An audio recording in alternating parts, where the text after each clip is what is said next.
Hey crafty friends, Christina here with you from Sunny Day Memories. So for this month, we are going to be diving into a new paper collection from Stampin' Up. We are doing the Unbounded Beauty paper collection, and we chose to feature this one for this month because it features the in colors, the new 5 colors from Stampin' Up for the next 2 years. So here is a nice cover shot here of the collection, just so you can kind of get a feel for it. And then when you open up the catalog here, you can see stamp sets that coordinate with it, the other coordinating products, as well as the paper that we are going to be featuring in these videos this month. So I thought I would show you first the papers that are in it, just so you can get a better sense. So you've got these beautiful floral papers, as well as some like color washed ones. You've got this nice floral here. You've got this color wash here with the colors blended in there, another one. I love that it has that kind of watercolor look, but it's also got texture to it. So you've got those ones, you've got some more floral. And then when you flip it over, you've got 6 more designs here. So you've got a total of 12 different patterns that you can work with. And again, they're in the new 5 in colors. So I thought I would show you the in colors as well, just so you kind of have a sense of that before we get started. So we have got our Shy Shamrock, which is this beautiful green color. We've got the Petunia Pop, which is a lovely purple color, kind of a little bit of pink to it. We've got the Summer Splash, which is still has a little bit of green to it, but it's got that blue. All of these colors are just wonderful, I think, for summer. It just kind of makes you think of like popsicles in summer and being at the beach. And then this is Pretty in Pink. And then finally, we've got our Peach Pie. So let's go ahead and look at the project that we're going to make this week. Okay, we are going to be creating this really simple card. I love the design of it though, because it's a nice framed piece, so it really draws you in. But the beauty of it is that it's the pieces that you use are so small, so it's great for like using up those scraps that you have. And it also really works well for using a bunch of different patterns, so you can really showcase all the beauty that's in this collection. So let's go ahead and get started with that. So we are starting with a standard card base here. I've just done it in white to keep it very simple so the colors in the pattern papers can really pop. So it's the standard 4 1/4 by 8 1/2. Oh, sorry, I did that wrong. 5 1/2 by 8 1/2, and then you go ahead and score it at 4 1/4. And I've already scored it so that we can go ahead and fold that. All right.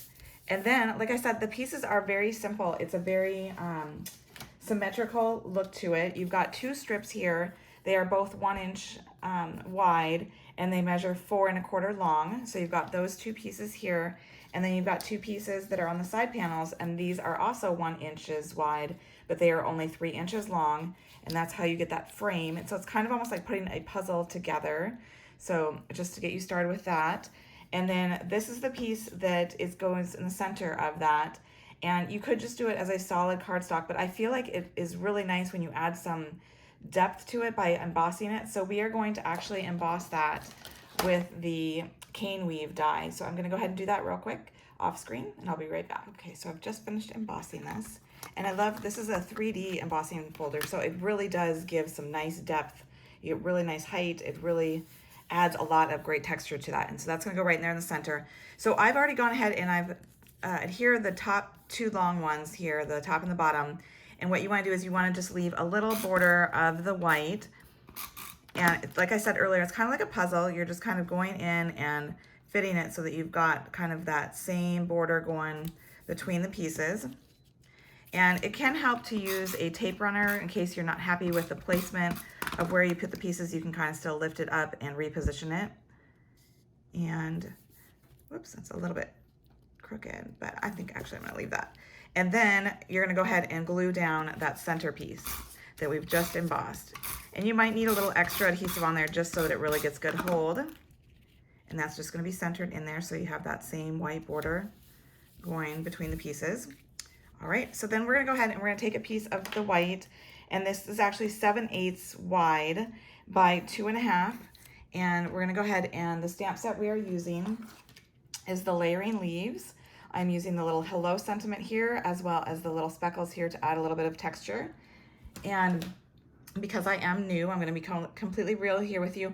And just moving over from Plus My Heart to Stampin' Up, I have been using some old colors from Close to My Heart that are very similar to these new in colors until I can get the new in colors. And so if you are, you've been with Close to My Heart for a while, you may actually have these in your stash as well. The Wild Berry is very close to the Berry Burst, which is the darker shade here in this pattern, and I wanted to use a darker one when I'm doing my sentiment, and the Pretty in Pink color is very close to the old Pixie that we used to have with Close to My Heart. None of the current Close to My Heart colors are ones that match really.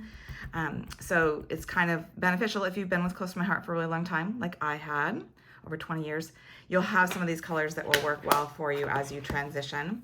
So I've gone ahead and with the pink color, I've gone ahead and added those little speckles, just like I said, to add some texture to it. And then I'm gonna go ahead and I'm gonna stamp the sentiment, the hello.